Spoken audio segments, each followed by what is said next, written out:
Border के हवाले से अब तक नहीं हुआ है, क्योंकि अगली जो मीटिंग है वो 6 तारीख तक है और ऑलरेडी 20 दिन हो चुके हैं, सामान भी मौजूद है, तजारती सामान, और लोगों को भी बड़ी परेशानी है। तो इस हवाले से अब तक फैसला नहीं हुआ है और दफ्तर खारजा ने आज कहा है कि जब तक ये हतमी फैसला नहीं हो जाता, मैकेनिज्म वगैरह तमाम चीज़ें तय नहीं हो जाती, तब तक ये स्टेटस को ही रहेगा। यही फैसला है हुकूमत पाकिस्तान का? ये इसी तरह दफ्तर खारजा ने ठीक कहा, इसी तरह ही है कि जी ठीक है।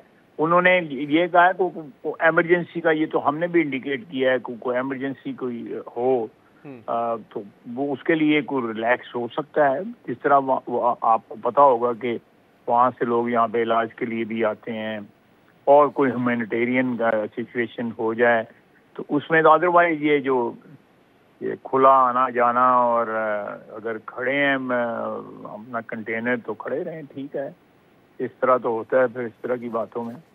सही। आज शहबाज शरीफ साहब वज़ीर आज़म ने ये कहा है दोबारा, उन्होंने कहा कि मैंने चीफ मिनिस्टर जो नए इलेक्ट हुए सोहेल आफरीदी, उनको मुबारकबाद भी दी और उनसे कहा कि किसी किस्म का ताउन वफाक से चाहिए, हम करने के लिए तैयार हैं, आइए मिल बैठकर एक साथ होकर बदअमनी का मुकाबला करते हैं। तो अभी हमारी बात हुई है उनके एक वज़ीर से, खैबर पख्तूनख्वा के मीना आफरीदी साहब, वो कह रहे हैं कि हमें शामिल कर लें आप तमाम स्टेक होल्डर्स जो हैं, जिसमें उमायदीन भी हैं, जिसमें कबायली लोग भी हैं, प्रोविंशियल गवर्नमेंट भी है, उसके बाद बैठ के जो भी मैकेनिज्म वफाकी हुकूमत तय करेगी हम उस पर ऑन बोर्ड होंगे, लेकिन कम से कम हमें साथ तो रखें। तो वो कह रहे हैं कि पेशकश अच्छी है उनकी तरफ से ताउन की, लेकिन हमें साथ तो मिलाएं डिस्कशन में।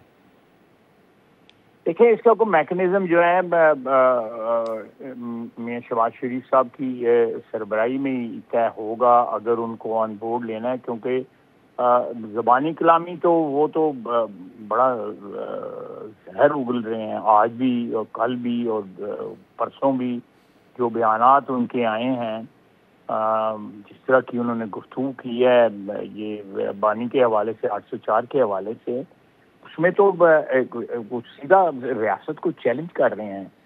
कोई एक सूबे का, किसी मुल्क के एक सूबे का चीफ मिनिस्टर जो है, उसको जितने भी इख्तलाफात हों वो इस किस्म के बयानात या इस किस्म की गुफ्तगू नहीं करता, चाहे कि उसके ज़हन में कुछ भी हो, वो इस किस्म की गुफ्तगू नहीं करता। ये मेरा ख्याल है कि वो एक जो सुर्ख लकीर होती है, या जो भी लकीर कह रहे हैं जिस रंग की भी हो, उसको क्रॉस करते वक्त जो है कोई 10 दफ़ा सोचना चाहिए उनको कि आप मुल्क के खिलाफ बयान दे रहे हैं, सलामती के खिलाफ बयान दे रहे हैं। साहब, उसकी एक वजह ये फ्रस्ट्रेशन भी है ना कि वो कहते हैं मैं सीएम हूं लेकिन मुझे अपने कायद से मिलने की इजाज़त नहीं मिलती, जबकि शहबाज शरीफ साहब ने भी कहा था मैं इस पे देखता हूं कि क्या हो सकता है। तो अगर सियासी टेम्परेचर नीचे कर रहे हैं, मुलाकात करने दें और शायद माहौल बेहतर हो जाए। नहीं, मैं आपकी बात से जो है, देखें ये एक ऑप्शन है, इसमें कोई शक नहीं है, एक ऑप्शन है कि उनको मिलने की इजाज़त।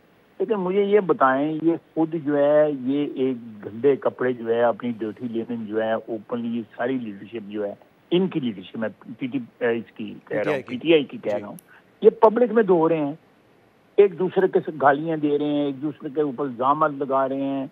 मैं सबके नाम नहीं लूँगा, मैं बाद लोगों का जो है मेरे साथ मैं उनका अच्छे वक्तों की वजह से जो है एहतराम भी करता हूँ, लेकिन किस किस्म के ये लोग हैं। मैं सलमान अकबर राजा वगैरह के ट्वीट्स हमने भी देखे, वो बड़े पेटी इश्यूज हैं उनके आपस के जो मामलात है। जी, वेरी पेटी, दिस शोज देयर पेटीनेस। ये मैं नहीं कहता को हमारी को आइडियल पार्टी है या फलानी आइडियल पार्टी है या फलानी जो है, नहीं है। ये बेसिकली रिफ्लेक्शन होती है, पॉलिटिकल पार्टी जो है रिफ्लेक्शन होती है उस मुल्क के जो एक सियासी माहौल होता है उसकी रिफ्लेक्शन होती है। और ये तो सियासत जो है कभी पिछले 78 साल में कभी देखी नहीं थी इस किस्म की। मैं लफ्ज़ नहीं यूज करना चाहता, लेकिन इंतहाई ताफुन और बदबूदार सियासत है इन लोगों की। सही। अच्छा, आपस में हमारे साथ जो करते हैं doesn't matter, you know, we will face that. लेकिन आपस में जिस तरह के इल्ज़ाम लगाते हैं, बिलो द बेल्ट गुफ्तगू करते हैं, यू नो, जिसम की ये गुफ्तगू करते हैं। आई होप ये जो है कोई बातचीत के जरिए कोई हल निकाल सके, ताकि एटलीस्ट जो दहशतगर्दी का मामला है उस पर आई एम विद यू। ये आप कतर और तुर्की की बात कर रहे हैं? नहीं, तुर्की नहीं, पीटीआई की और आपकी हुकूमत की। मैं ये बिल्कुल I am with you on this. अगर ये एक और मामला मैं आपसे डिस्कस करना चाह रहा हूं, we can be on the same side, you know, that will be very good. एक मामला जो है वो है, अब ये ज़ेर बहस आ रहा है कि क्या पाकिस्तान अपनी फोर्सेस को भेजेगा गजा में, जो स्टेबलाइजेशन फोर्स बन रही है उस हवाले से मैंने आपका स्टेटमेंट सुना था, आपने कहा था कि देखिए अभी ये ज़ेर गौर है और जो कुछ होगा पार्लियामेंट लिया जाएगा। लेकिन दानियाल चौधरी जो आपकी पार्टी के रहनुमा है, उन्होंने एक बयान दिया है एक शो पे। उन्होंने कहा है कि अगर हमें सेलेक्ट किया जाता है पाकिस्तान को, तो 2-3 हमारे अहदाफ होंगे जो हमारी जिम्मेदारियाँ होंगी, जिसमें इन्फोर्स पीस, हम we will enforce peace, enforce का लफ्ज़ उन्होंने इस्तेमाल किया। दूसरा वो कह रहे हैं कि हमारी जिम्मेदारी होगी कि क्रॉस बॉर्डर टेररिज्म ना हो, यानी कि हमास को कंट्रोल करना पड़ेगा। फिर वो कह रहे हैं ये भी हमारी जिम्मेदारी होगी कि हमने हमास को डिसआर्म करना है। तो क्या ये मकसद होगा स्टेबलाइजेशन फोर्स का, और क्या पाकिस्तान इन मकासद के लिए वहां पे भेज रहा है अपनी फोर्स? ये फैसला हो चुका है? नहीं जी, ये मैं तो अस्तगफुरुल्लाह ही कहूँगा इन तीनों रिमार्क्स के ऊपर जो है, अल्लाह माफ़ करे हमें, कि ये किस किस्म के इन्होंने बयान दिया है। इनमें से कोई चीज़ जो है ना तो हमारा टारगेट है, ना हमारा ऑब्जेक्टिव है, और ना हमें सूट करता है। मैं तो यही कहूँगा। तो फिर अब तक जो बात सामने आ रही है, क्योंकि इस पे क्लैरिटी और ट्रांसपेरेंसी इतनी नहीं है, क्या फैसला हुआ है और क्या फंक्शन होगा जो स्टेबलाइजेशन फोर्स होगी उसका? नहीं देखें जी, हम तो जो डिक्लेयर होगा, जो एक लाजमी तौर पे पाकिस्तान के लिए कोई अलहदा मेन्यू तो नहीं होगा ना। पाकिस्तान का मेन्यू वही होगा जो बाकी एक कलेक्टिव वहाँ पे जो भी फोर्स है मुस्लिम कंट्रीज की वहाँ पे होगी। इसमें हो सकता है दूसरे ममालिक भी हों, मुझे नहीं पता, मैं स्पेकुलेट कर रहा हूँ। तो वो जो है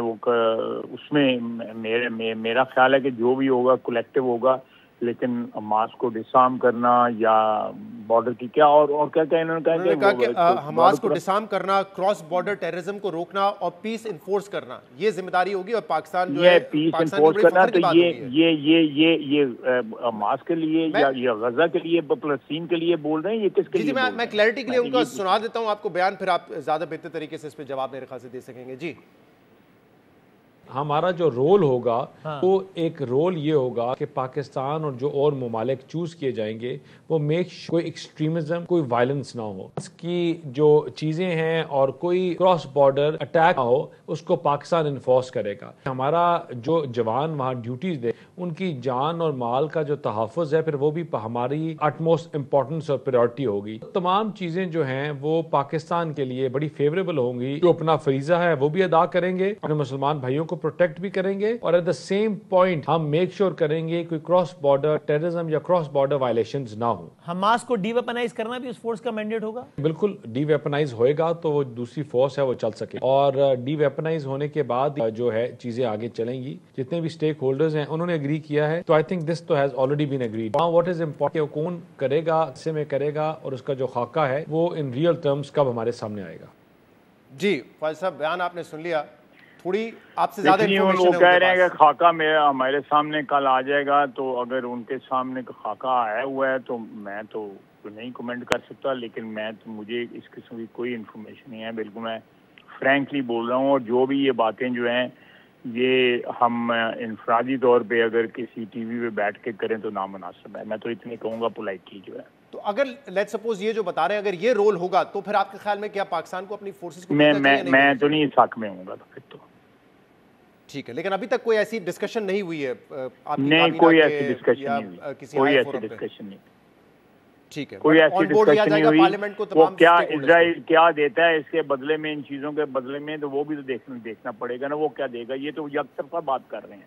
हाँ, मतलब हमास को डिसआर्म करना हो, you will agree with me. जी ये you will agree with me कि यकतरफा बात कर रहे हैं कि हमने क्या उनको देना है। इजराइल की तरफ से जो कोई बात नहीं उन्होंने की। जी बिल्कुल, क्योंकि ये तो ऐसा लग रहा है कि अगर ये रोल होगा तो हम कोई नई मुसीबत में भी पड़ सकते हैं, क्योंकि मेरा ख्याल है फिर हम करें तो बेहतर होगा, वो इज्जत आबरू के लिए बेहतर होगा हमारी। हाँ, क्योंकि इसराइल के तो बारे में मेरे ख्याल से सबको पता है कि यार वो एक मुआहदा करता है, पीछे हट जाता है, तो कल को वो बमबारी करने लगे, हमारी फोर्सेज वहां पर हो और हम जिम्मेदारी ले रहे हो, तो ये बड़े कॉम्प्लिकेटेड सिचुएशन में बिल्कुल सही कह रहे हैं। I am with you, absolutely सही।